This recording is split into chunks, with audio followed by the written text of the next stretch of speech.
Chairman Tehreek Insaf Imran Khan نے ایک بیان میں دعویٰ کیا ہے کہ ان کے سیکیورٹی انچارج افتخار گھمن کو اغوا کر لیا گیا ہے۔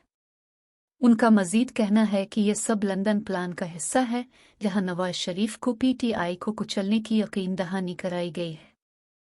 جلاؤ، گھیراؤ اور توڑ پھوڑ کیس جے آئی ٹی نے عمران خان و دیگر کو تیسری بار طلب کر لیا۔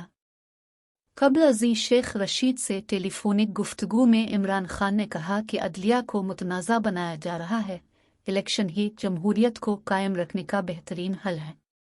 Chairman P T I Imran Khan سے گفتگو میں شیخ رشید کا کہنا تھا کہ حکومت اور راس کے اتحادی الیکشن کرانے میں سنجیدہ نظر نہیں آ رہے۔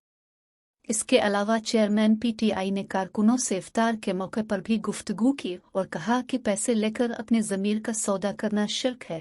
انسان جب رشوت لیتا ہے تو اس کی غیرت اور عزت چلی جاتی ہے۔